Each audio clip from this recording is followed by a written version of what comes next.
சின்ன திரையில சிவாங்கி அவர்கள் ரொம்பவே ரீச்சான ஒரு person and super singer, cook with Comali மூலியமா மக்களிடையே ரொம்பவே ரீச் ஆனவங்க.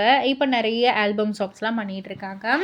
ஸோ இவங்க ரீசன்ட் இன்டர்வியூல அவங்களுடைய ஃபிட்னஸ் சீக்ரெட்ட வந்து அவங்க வந்து பகிர்ந்துக்கிட்டாங்க. அதாவது நம்ம சிவாங்கிய ரொம்ப வருஷமா பார்க்குறோம். ஆனா இப்படியே தான் பார்க்குறோம் இல்லையா? ஸோ அதுக்கு வந்து எப்படி நீங்க வந்து மெயின்டெயின் பண்றீங்க? எப்படி மேனேஜ் பண்றீங்க? அப்படின்னு வந்து கேட்டதற்கு, நான் ஸ்ட்ரெஸ் ஆனா வெயிட் லாஸ் ஆயிடுவேன்ப்பா அப்படின்னு சிம்பிளா வந்து சொல்ட்டாங்க.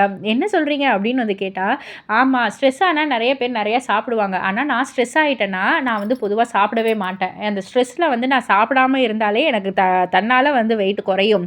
பட் ஆனா அத காம்பன்சேட் பண்ற மாரி நான் ஐஸ்கிரீமும் சாப்பிடுவேன். பொதுவா வந்து எனக்கு ஸ்வீட்னா ரொம்ப பிடிக்கும். ரொம்ப ரொம்ப பிடிக்கும். குக் வித் கோமாளில என்ன ஃபாலோ பண்ணவங்களுக்கு தெரியும். ஒவ்வொரு டேபிளா போய் என்னென்ன ஸ்வீட் இருக்கோ, ஒரு சர்க்கரை இருந்தா கூட நான் அதெல்லாம் வந்து வாயில போட்டுப்பேன் நானு.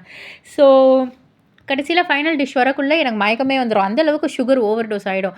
அந்த அளவுக்கு நான் வந்து இனிப்புனா அவ்ளோ ஒரு வெறி புடிச்ச ஒரு இது மாரி தான் இருப்பேன். அவ்ளோ பிடிக்கும். பட் ஆனா, நான் இப்போ வந்து ஒரு சில இதுவும் பண்றேன்.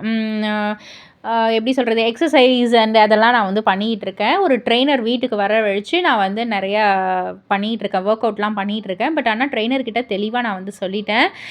நான் என்ன வேணாலும் சாப்பிடுவேன். ஸோ சாப்பிட்டா வந்து வெயிட் ஏறும்ன்ற அந்த ஒரு கில்ட் வந்து இருக்கக்கூடாது. அந்த அளவுக்கு எனக்கு வந்து குடுங்க அப்படின்ற மாதிரி வந்து சொல்லியிருக்கேன். அதுக்கு ஏத்த மாரி தான் நான் ஒர்க் அவுட் பண்ணிட்டுருக்கேன்.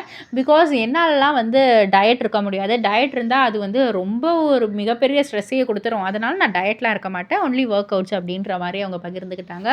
இத பத்தி நீங்க என்ன நினைக்கிறீங்க? உங்களுடைய கருத்து என்ன? அப்படின்றத கீழ உள்ள கமெண்ட் பாக்ஸ்ல குறிப்பிட்டு சொல்லுங்க. மறக்காம சேனல சப்ஸ்கிரைப் பண்ணி பக்கத்துல உள்ள பெல் ஐகான கிளிக் பண்ணிடுங்க.